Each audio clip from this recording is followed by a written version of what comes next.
Welcome back to the Debrief. We've been on a bit of a hiatus from YouTube, we know, but man, we have been freaking busy, and we've got some things that we want to talk about with you guys. But for now, we're going to do a bit of an update on what's been going on around the studio on this episode of the Debrief.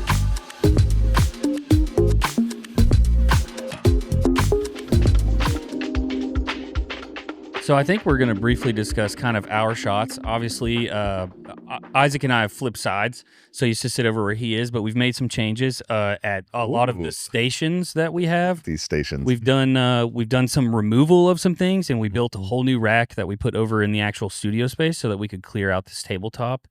But yeah, we can kind of, I'll talk about mine briefly. Like you see the racks behind me. It used to be kind of the window over on the other side, and we really didn't light anything. We had Philips Hue lights, which we're going to talk a lot about lighting here in the next few episodes. I feel like that's going to be one of the main things that we talk about for a while, and you'll find out why here in a little bit. But we've completely switched everything in here, and all of our shots look a lot more gooder or better, as we like to say around here. Yeah. Let's go to Isaac's shot so people can see Isaac. Yeah, well, and the Debrief is now officially in real 4K. We're no longer lying to you. We actually produced the old Debrief. We had an A10 Mini that everything ran off of, and obviously those are 1080p. But now we're running everything through our full constellation, so we can produce this show actually in full 4K. Our cameras and B-roll, everything can be super sharp and awesome. So you'll get to see every little detail of all of us. Aren't you so excited? What you've all been waiting for. What you've been waiting for. Well, yeah, so let's kind of jump in. We've been doing a ton of filming, like I said.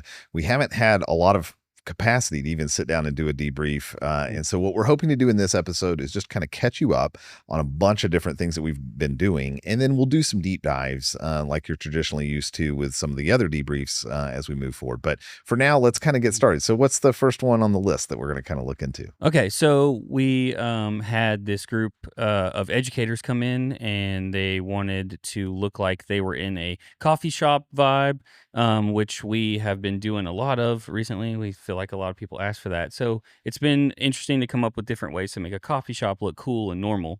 But we found this one place at a hotel not far from here called the Kinley. Now, we have done a debrief on this actual set before, but this is going to kind of bring us up to the topic that we're going to be talking about a little bit more, which Morgan, if you want to cut to it, you can. So this is the set itself.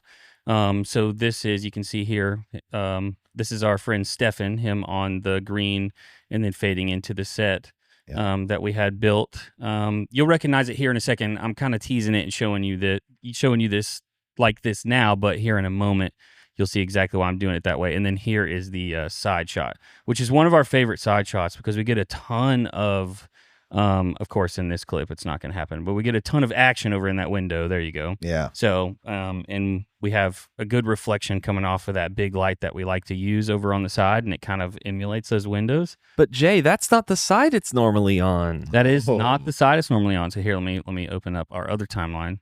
So another project that we've done was another filming with our friend Holly from Presence Point. So this is her set here. So if you'll notice, they might look a little similar between the two. There's some similarities, right? Similarities there. So here's her side over here as well, if you can see that. She's on the other side. So yeah, this is the actual shot. So this is the actual image with, I believe we changed the painting only on this one. We oranged it up. Yeah, oranged it up to make it fit, with the Presence Point branding and everything.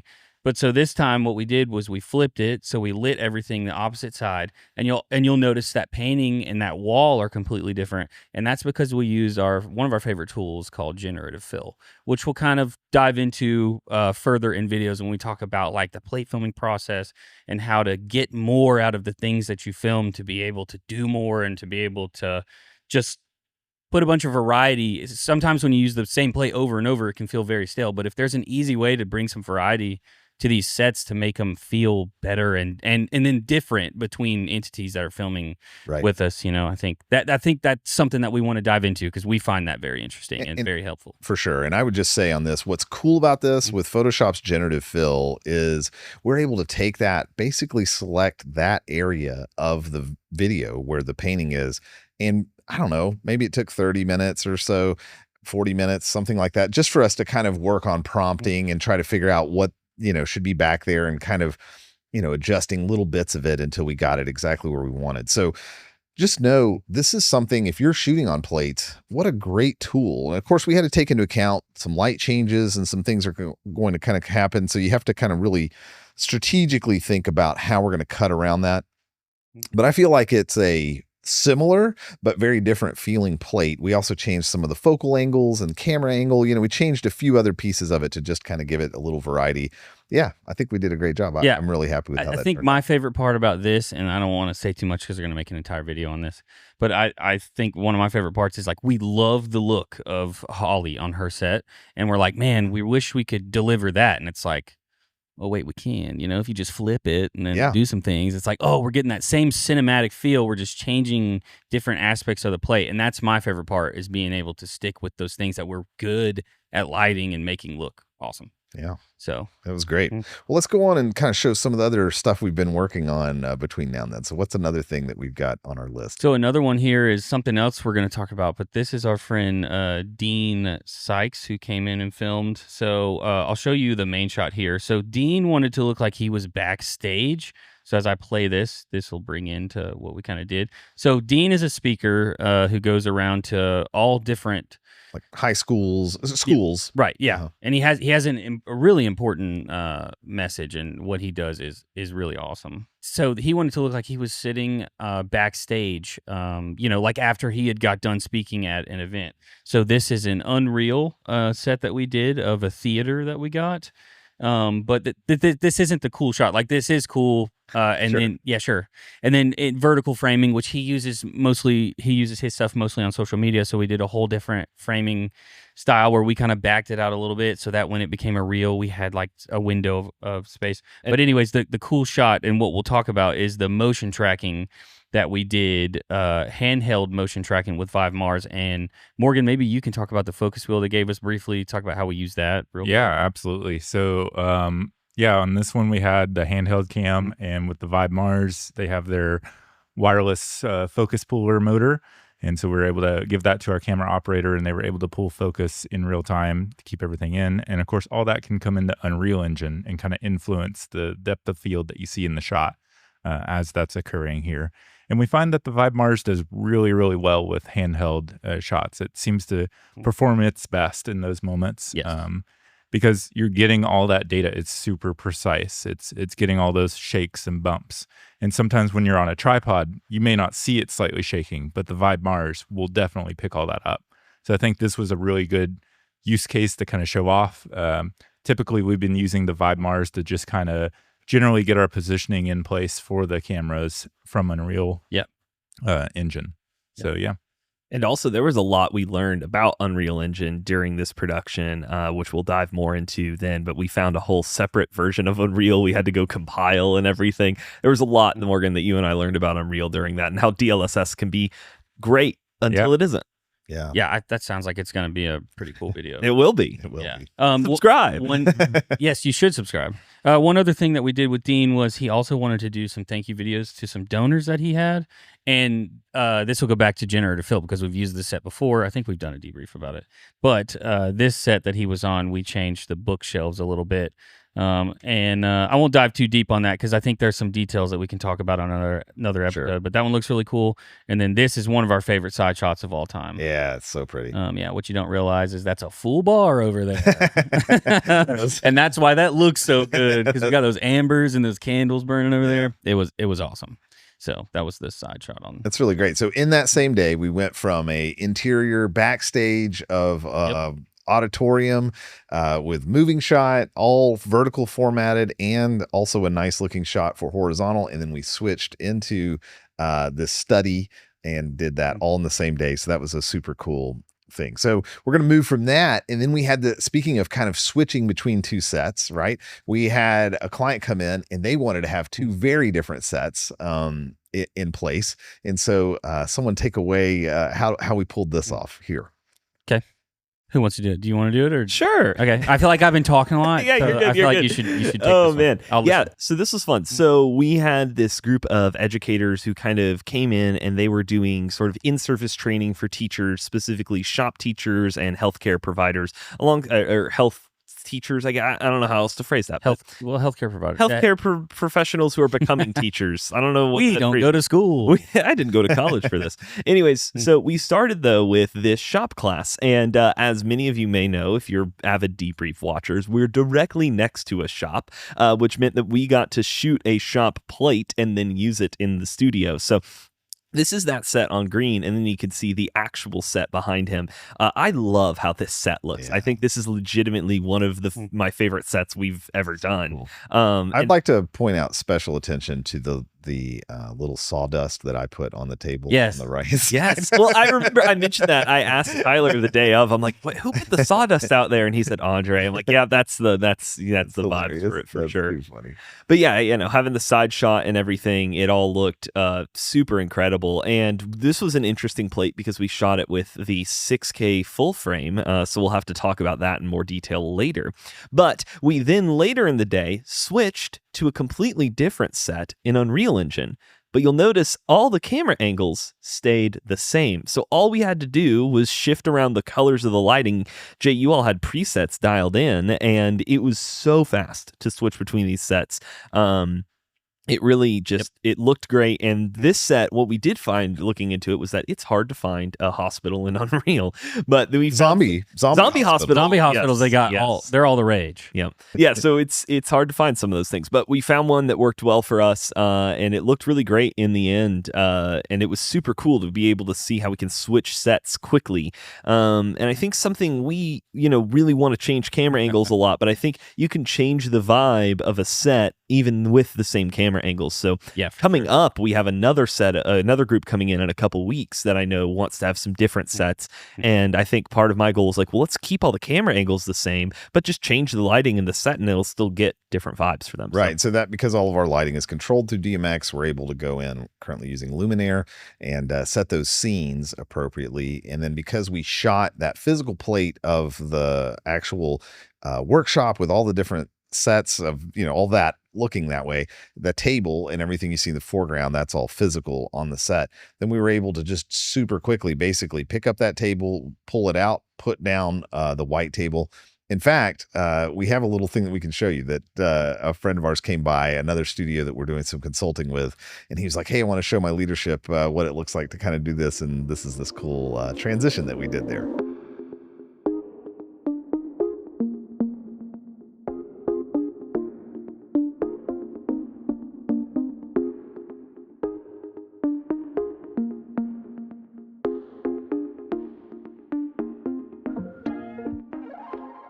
Yeah, so isn't that fun? I mean, again, he was just trying to show quickly, but as Tyler did that wipe, I'm like, oh, that's awesome. That looks really good. So, what this really opened up my mind in realizing is like, hey, if we just plan ahead and we really think through how we're going to shoot these shots, then we really can very efficiently change. Now, one of the things that customers come to us, they'll see that we have green screen. They're like, oh, this is awesome. We can just turn it into anything kind of instantly. That's, of course, not a great way to kind of pitch things. So, but this way of kind of showing like, hey, with pre-production planning correctly, we can actually get this really close. And so then we were able to dial in different skin tones, different, outfits that people were wearing and all of that very quickly to kind of cut between these two shots. So let's go ahead and move on to the next thing that we've been working on while we've been away. And this is an Unreal set. And Morgan, talk a little bit about this setup, because one of the things we did is this has a lot of lines in it, and which looks super cool. But these lines, when they were the anti-aliasing of how Unreal was rendering that, was no bueno. And so talk about just quickly kind of give a teaser on what we did to kind of set this up so that it will look with the visual fidelity that you see here. Yeah. So on this one, what we ended up doing here is in Unreal Engine, we're normally using like Lumen and doing all the real-time lighting. That was causing a lot of problems with the thin lines, like Andre was saying back there in the background. Something that we did differently on this one is something called path tracing, which takes quite a bit of processing power and can take up to an hour, depending on your quality settings of how many samples you want it to do of all the different ways that lighting could bounce in the environment here. I believe on this set, each shot was taking about 30 minutes to do a full path trace. And what we're doing there is kind of a different workflow where we're setting it all up. We're locking all the cameras down because obviously this can't render in real time. at 30 frames a second if it takes 30 minutes to render a single frame. And so we're kind of capturing the editor window when we do that. There's also a way to just export a still image. But for us, we're able to just render it out and get it inside our recordings and things like that. And we can freeze it in the Ultimate. But often what we're doing is we'll roll a record on our Hyperdeck to capture this image, and then we'll bring it into DaVinci Resolve. And what we're doing there is just adding a little bit of film grain noise to kind of bring that aliveness. Because as you'll see, if you just use a static image, it kind of falls apart. It feels very fake. And ideally in this scenario, we would also have something moving in the background, like the plants, as you kind of see back there in the background or something like that. But for us, the path tracing fidelity is what we're really trying to capture here. For sure. And I think I really love how this turned out. I think it looks really fun and really cool. So it was a big win. And I don't think we have a way to show you what it looked like non-path traced, but trust me, it's a big fidelity bump to do that. And adding that grain just adds a little organicness to it to just kind of help it feel a little more real, even though it's not, of course. What was awesome is we had this totally set up. We had another client coming in and they had a totally different set that they wanted, but it wasn't actually going to work well for them when we realized what it is they were trying to do, because they're going to have 3 people on camera. And we're like, hey, we actually have a set. So we weren't being lazy. We really just were like, this set looks really good. You should use this instead. And so thankfully they liked it. I think this turned out better for them. Of course, it was easier for us because we were filming these in the same week. And so it was very simple to do this transition. But more importantly than that, I think we gave them a product that was more aligned with what they were trying to do. And so, yeah, I was really pleased to see the versatility of this. We didn't end up modifying it anyway.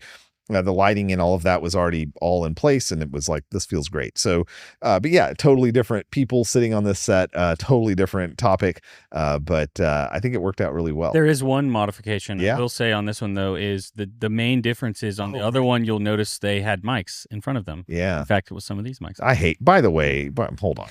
By the way, I cannot stand that this dumb mic is in front of us, but I can't stand to see mics. Now, some of you may disagree and you may love to see this dumb podcast and the headphones and all that. I don't love that, but that's the nature of this control room needs that. And that was the nature of that first shoot to have it. But in Andre's perfect world, you would never see any stupid microphone. So yeah, that's right. So we did end up doing a very I love creative. your quote on that, by the way. No video I've watched has ever been like, man, I'm glad I can see that microphone. Glad I could see the mic and not their face. Yeah, so the difference here is obviously you have the mics, just like you're saying. So this is something else we'll talk about, and we'll talk more. I'd love to have Eric on more to talk more about some of the nuances in audio. Yeah, sorry, Eric, our audio engineer, who has he ever been on an episode? He has. Yeah. Okay. But yeah, so the difference here is obviously see the mics, and then we did pinch in. I think this might be our close shot. So I think there is also a wide shot. So this isn't like the best example, but you can see the differences. We have booms on these, and that's a whole nother topic because of using different kinds of booms for different scenarios, and then versus having the mics and the whole aesthetic difference. One cool thing I will say about green screen is that by having booms, we can just mask off that part. So it's like we could get those booms. If you go back over, those booms are actually insanely close to the top of their heads, but we can just cut it right off and get a really clean, great sound out of that. Well, for speed's sake, let's go ahead and move on to the next one. So I think the next one's a bank that we worked with. And so we got to do some commercials. This was cool because they came back. They were here about a year ago doing some commercial spots. Those commercial spots were insanely successful for them as a bank. It really got them a lot of new customers and was helping them financially be super successful. So we always want to help our clients be super successful, and that helps them come back to us. And of course, it helps them succeed as well. So here in this case, this is a branding look that they had of these kind of bars of color that they had behind them. And yeah, I think that it turned out really great. It's a fun kind of interview. Their idea is commercials from the community of people that are their patrons that are, doing at various levels of success in their companies, as maybe some of them are startups and some of them are senior, like they've been doing their companies for a long time, but showing like how the bank has been instrumental in helping them. And yeah, this was a lot of fun. We got to work with a external agency. So we do a lot of work with agencies where the agency kind of is responsible for getting the client, and then they come in and we kind of connect into the agency and help them. So if you're an agency and watching this, we'd love to work with you. So speaking of that agency, I still think, and this is very candid for those of you who are viewing, but I still think we should get John to come on if we do a debrief about that. Yeah, John that'd be should great. a guest. Yes, because it's nice to like I'll direct, but I'm still learning, obviously, like a ton. And so to have somebody like him who has some experience in that field, to be able to talk to, plan, and then also just operate day of with him was that's great. I think we should totally do that. I think one last. And he's a great guy. Yes, great guy, John. Yes. One last thing about agencies and this kind of set is this is their brand colors. And something that I think is interesting is like when you are a brand and you care a lot about your branding, or you're making content that represents a brand, you want it to be exactly your colors and everything. And that's something we can nail in a way that might be a lot like this would not be necessarily the most difficult set to build. Right. It's planks of wood you would paint, right? Like it's not this like is one I think we could actually do. We could totally physical. do in physical life. Right. Except it wouldn't be their exact colors. Right. That would have been hard to nail, right? And so I think that's something we can do, that physical exact color representation. We can have their brand person be in here and go look at it on the screen and go, yup, that's the color. That's the way I want it.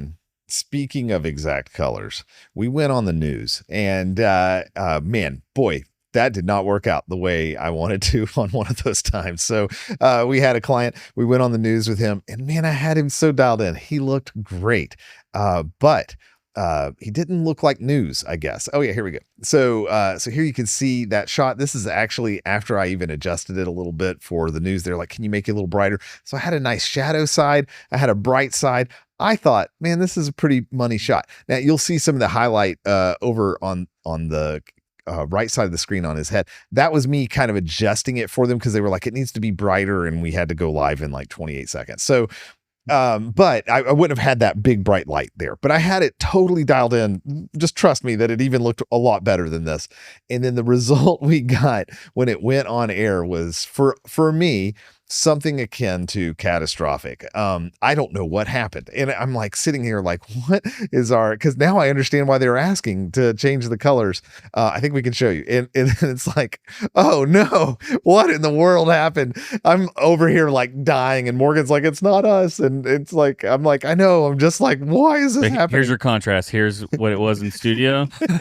And here's what, wrong. Almost. And here's what they put in the out. Yeah. Oh man, it was so rough. So man, that was tough. And so we just had to go with it. It's news and it's live and it's done and there it is.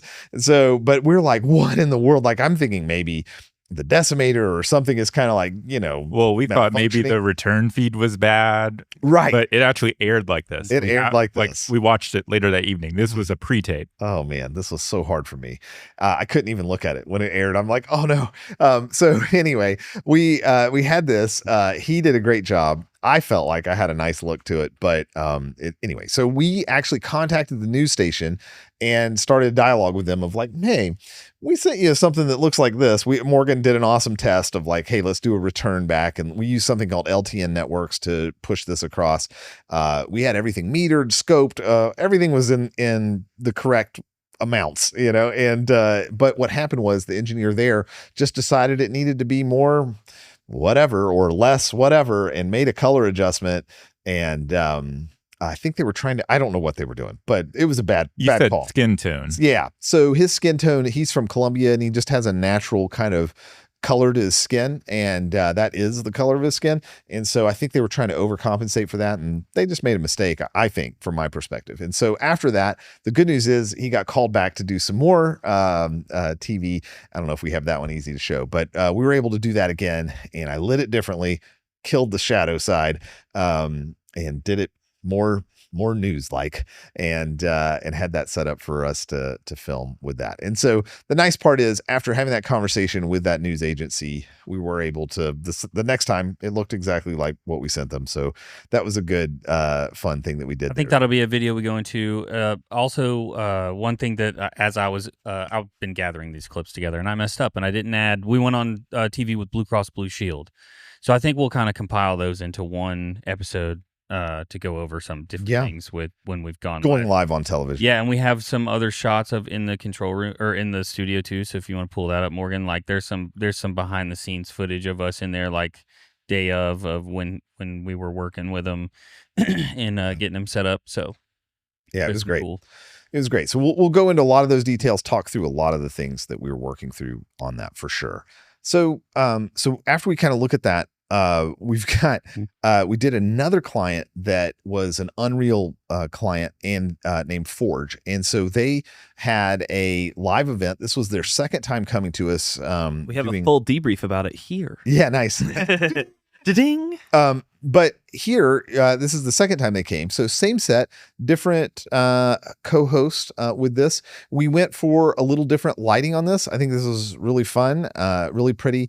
Went for a little more contrast. And man, we did a ton of super awesome stuff with Zoom, live editing, going in and bringing in a lot of live guests and a bunch of other cool graphic stuff. So anything specific that Isaac or Morgan maybe that you want to mention? Yeah, I wanted to talk about, we also used the wonderful Rundown Studio, and man, it really helped us out on this one, because this was the first time they had ever, this is one of their newest kind of courses. The other course they come to us, they had done that one for like a longer time. This one they had only done in person a few times, and this is their first time doing it virtual. So they really weren't sure on the timing.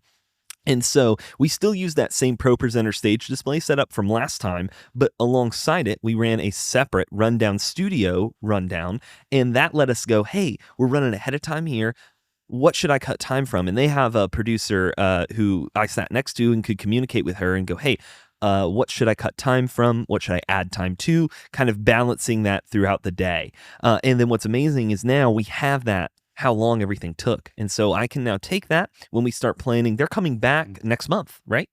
I think October. I think so. And so we can now report back to them and go, hey, well, here's how long all the things took last time. Here's how long we think you should schedule from our experience, and, roll that information forward. We're going to try to do that on all our filming days, I think, of kind of seeing how long, as long as we have a run of show from the person of how many videos they're attempting to record, we can kind of get a sense of how long did we spend on setup and things, and kind of figure that out. It's Rundown Studio. It's a great tool. There'll be a link in the description. We want to talk more about it. It's super awesome. And one more thing that we did on this is Zoom Tiles had officially came out into a beta state. So we're able to use that, and that allows you to create those giant video walls that you've seen. Some presenters have, like, is it Tony? Tony uses those a lot on his. Yep. And that allowed us to display just all the participants as they came in and off the screen. This was more corporate training, so there wasn't a ton of people that had their cameras on, but it was. Well, there were early in the day. Yeah, it's slow. Yeah. Well, I was actually going to mention that, like, as I was pulling these clips up, I chose this one because it was later in the day. We kind of had things a little bit more dialed to show. But as I click through, this is the last scene that we shot. As I click through, and we recorded that all those windows, and this one has like 2 rows, and most of them are black. Here, show it, Rook. See if you can that's switch okay. to it. That's all right. So, the first one has a ton of windows. Yeah, exactly. Yep. I mean, we could blur the whole thing. Yeah, that's what we did. And it had a lot, and then it had less. In the other debrief, we blurred everybody's. Right. So, forgot about that. So what I would just tell you is we've been doing so much. We've also completely revamped our control room. We've realized it's time to do a deep dive and kind of show what we've been up to. And then we ended up in a weird set of circumstances, essentially acquiring all the remaining stock of a lighting company called Hive Lighting. And so we have a ton of lights that we've purchased. We've deployed in this control room probably about 37 lights in order to light the whole set. There's a few other stations that aren't in use today for us to film this that we'll show you in the future. Not only that, we've done a large deployment in the studio of lighting. So we'll do a whole episode on lighting and what we're up to there. There's so much to show you. Everything basically in the studio has changed. We're so excited to share with you what's been happening. So just know this is just kind of a big teaser to let you know, hey, we've been super busy. We've been building things like crazy over here, and we cannot wait to show you what all we've been up to. We're going to do a deep dive and show you all kinds of lessons learned, but we're also interested in hearing your feedback. So if you've gotten this far, if there's certain episodes that you saw inside here, like, oh, I really want to learn more about this, or I wish you guys would talk more about this, we need to know that, because I'm about to do a major push from our studio to start creating a lot more content for you. And I want to know, what is it that you want to watch? What do you want to learn more about? We're ready to share everything. So I'm building this studio on the principle of tell every secret. So we're telling everything. So we're trying to tell you everything that we're up to, everything we're doing. It's the show I wish I could watch if I was a studio. I am, but I wish other studios would do this too, so that I could learn from them. So we're just trying to look at that. And then along those lines, an interesting thing has happened. We've started to have a lot of different studios reach out to us, whether that's a corporate or independent studio, asking for consulting.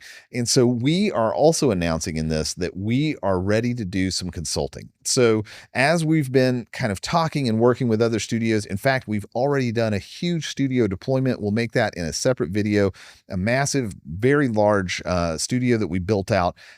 And we tried to replicate. Can we replicate what we did here? And the answer is yes. Like, we got some amazing results. In fact, I'm a little jealous of a couple of things. So stay tuned for that. But if you're a studio that needs consulting help, or you're getting ready to do a build out, you're considering green screen and you want to really do a big push in it, or you're just interested in some of the automations or workflows that we've been building out, please let us know. And you can just go to sociallyu.com/consulting.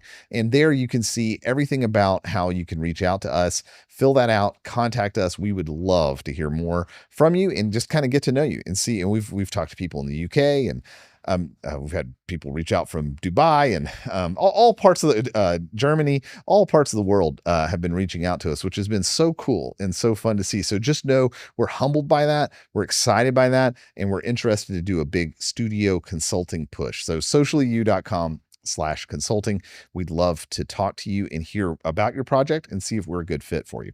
So go to sociallyu.com/consulting to find more and give us a shout. We're really looking forward to talking to more people. Hey, thanks so much for watching today's episode. We're going to do a lot more. We can't wait. We're going to continue pumping some content out. If you guys don't mind sharing this with friends who you think might be interested in this subject or anything that we're doing, like and subscribe, and we will see you guys on the next one.